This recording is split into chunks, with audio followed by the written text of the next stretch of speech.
19일 리오넬 메시의 처음이자 마지막 월드컵 우승으로 막을 내린 카타르 월드컵. 87년생인 메시에게 있어 마지막인 이번 월드컵은 그 전날 3위 결정전을 치른 85년생 루카 모드리치에게 있어서도 마지막이었습니다.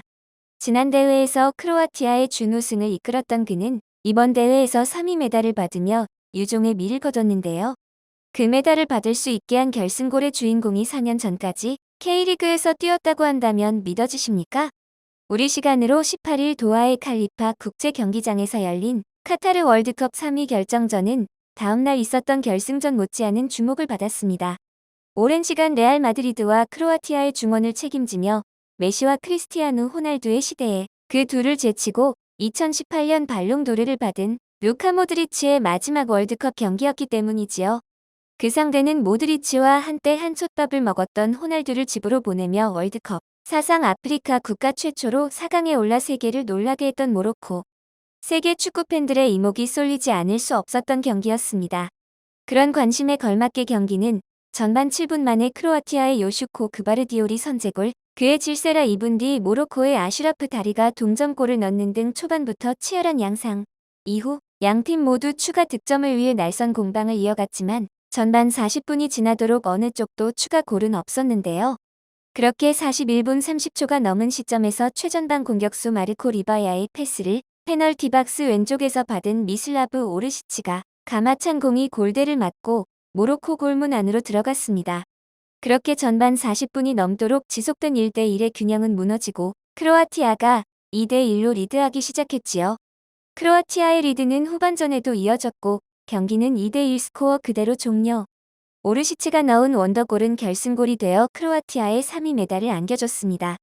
이로써 모드리치는 지난 러시아 월드컵 준우승에 이어 본인 커리어의 마지막 월드컵도 멋지게 마무리할 수 있었는데요.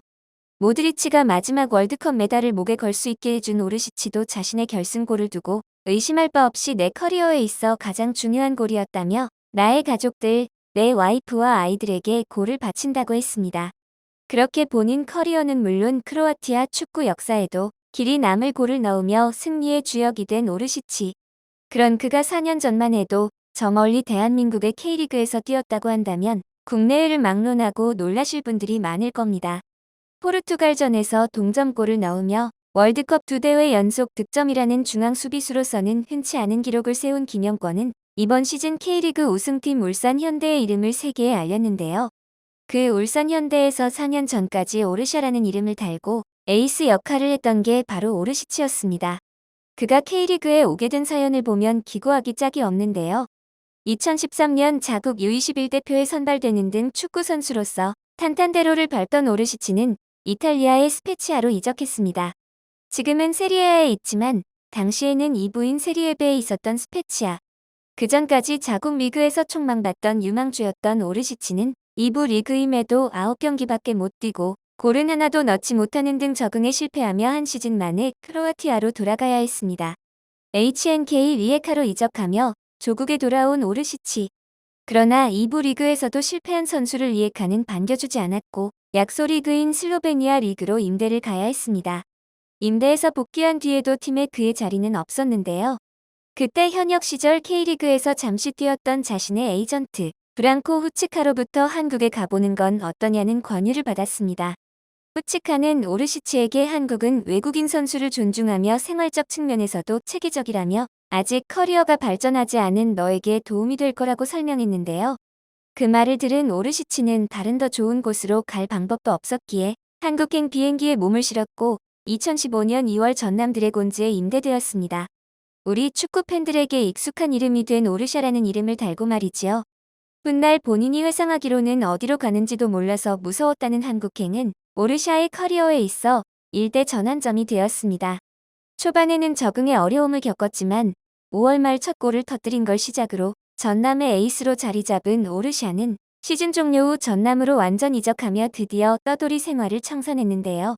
그 뒤 그는 2016년 하반기 잠시 중국 슈퍼리그의 창춘 야타이에서 뛴 것을 제외하면 2018년 여름까지 전남과 울산에서 뛰며 K리그를 대표하는 간판 스타로 자리 잡았습니다.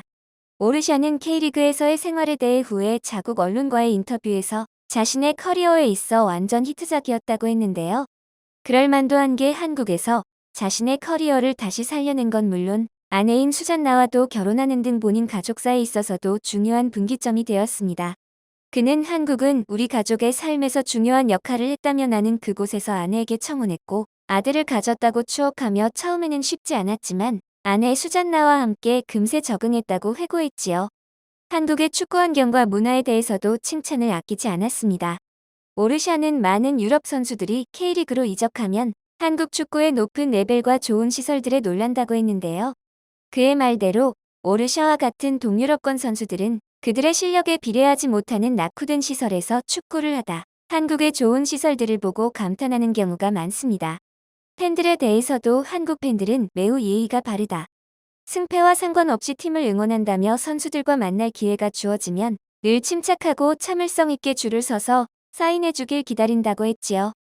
한국 음식에 대한 칭찬도 보너스. 오르샤는 한국 음식에 대해 처음에는 조금 힘들었지만 조금씩 맛보면서 새로운 맛에 반했다고 했는데요. 그래서 지금도 자그레브에 있는 한식당을 찾지만 한국에서 먹던 것과 비슷하지 않아서 한국에서 먹던 맛이 그립다고 했습니다. 그렇게 한국에서의 생활을 즐기는 동시에 울산 현대의 창단 후 첫 FA컵 우승에 기여하는 등 맹활약했던 오르샤. 그의 활약에 한때 그를 실패한 유망주 취급했던 크로아티아 축구계도 괄목상대하게 되었습니다. 2018년 5월 오르샤는 자국을 대표하는 명문인 디나모 자그레브로 이적해 다시 오르시치라는 이름으로 뛰게 되었는데요. 경기를 뛸 기회도 못 얻었던 리에카 때와 달리 팀의 주축으로 활동하며 리그 우승의 주역이 되었습니다. 오르시치의 활약은 얼마 지나지 않아 자국 리그만이 아니라 유럽 대항전에서도 빛을 발했는데요. 그것도 EPL의 토트넘과 첼시, 라리가의 비아레알과 세비야, 세리에아의 AC 밀란과 아탈란타 등 빅리그 팀들을 상대로 골을 넣어 모두를 놀라게 했습니다. 빅리그에서 뛴 경험은커녕 한때 이탈리아 2부 리그에서도 쫓겨났던 선수가 그랬으니 말이지요. 이런 활약을 선보인 오르시치는 마침내 2019년 9월 크로아티아 국가대표로 데뷔하게 됩니다. 2018년 러시아 월드컵에서 준우승을 하는 등 이미 쟁쟁한 스타 선수들이 즐비한 크로아티아다 보니 오르시치는 국대에서 주로 교체 멤버로 기용되었는데요.